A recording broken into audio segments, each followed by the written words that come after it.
no? Si General Torre. Nakita ko yung isang video niya, ha? Idine-demonstrate niya kung ano, ay nawala.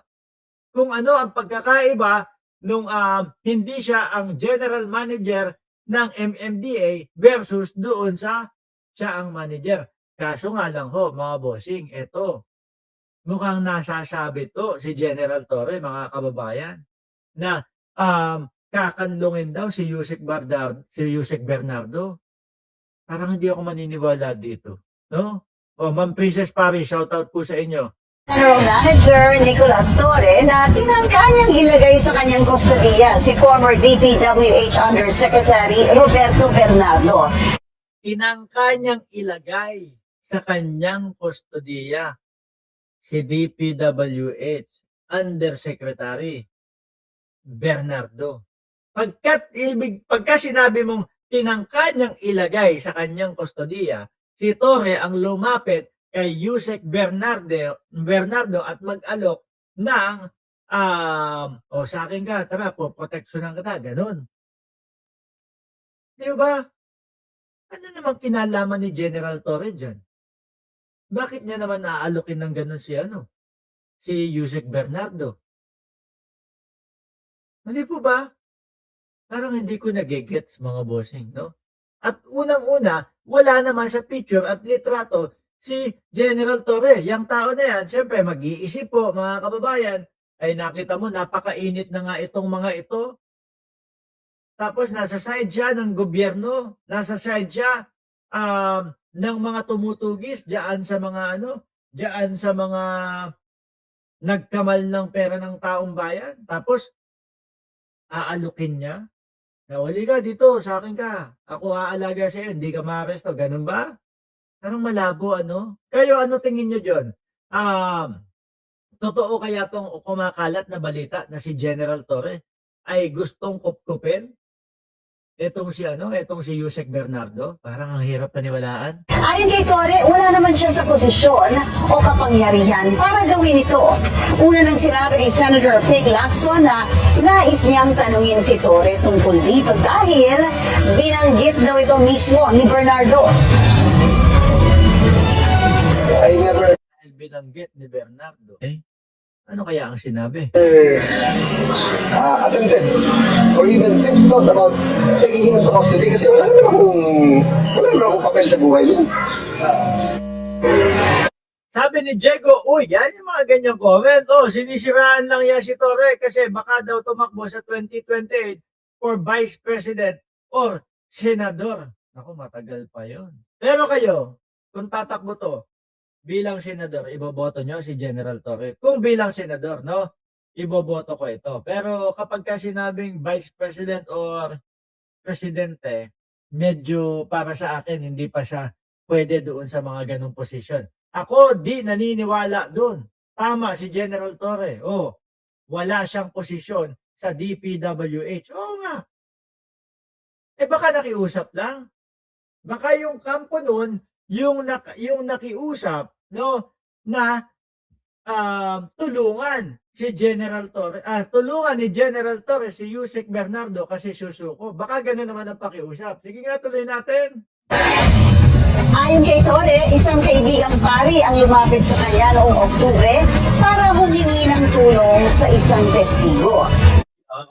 Yaan pa, no? Mas kapani-paniwala pa ho yan, mga bossing, na may lalapit na kaibigan ni Yusek Bernardo, lalapit kay General Torre at magpapatulong dahil natatakot sa banta sa kanyang buhay.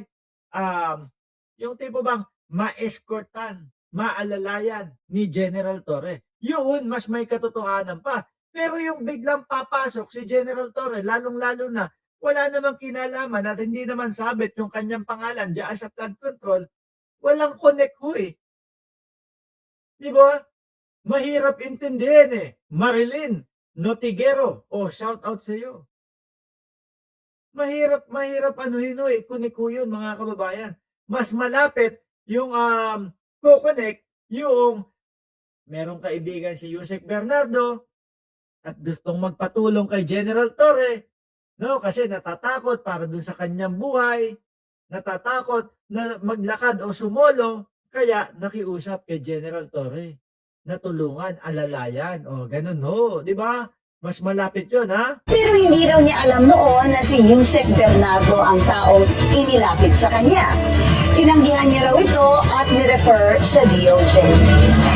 Mag-follow Naman pala, tinanggihan at nirefer doon sa Department of Justice, mga bossing. Ano kaya? Bakit naman ganun kasi yung pagkakasabi? Na gustong kupkupin ni General Torre, yung si Yusek Bernardo. Di ba? Wala eh. Sige, ulitin natin ha. Uulit tayo mga kababayan. Yusek Bernardo, na imbitahan o diyan sa mga Senate Blue Ribbon Committee, etc. Si General Torre, ang layo, nagbakasyon pa nga si General Torre, mga bossing.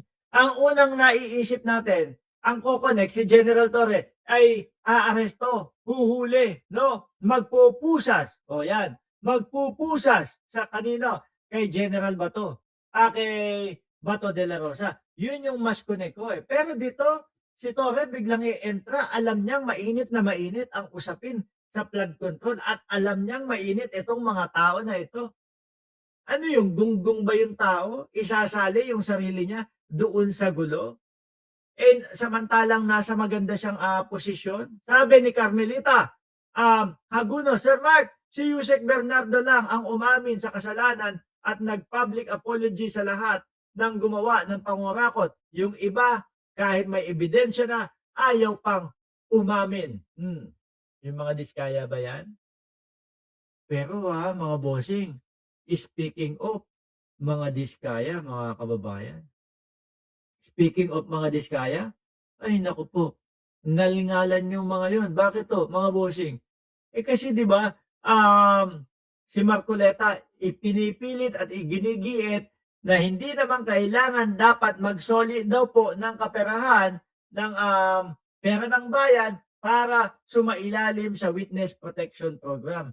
Pero meron pong mga ilang individual na napayagan na at in-announce na sila ay kasama. At maaaring protektahan bilang witness. Yung mga diskaya, wala. Nandun sa loob. Nasa oblo. Di ba? Elvira G. Katropa kong Pretty Chaicher. Pretty ba yan si Chaicher? Ngayon ko lang nalaman na. Shout out sa inyo. Tuloy. Ay, wala na pala to. Ngayon na, mga bossing. Nasaan na ba? Ano na? Labiste na ba tayo? Labiste na tayo. Nagsampa ng kaso. Hindi, last na. No, eto muna si Saldi ko.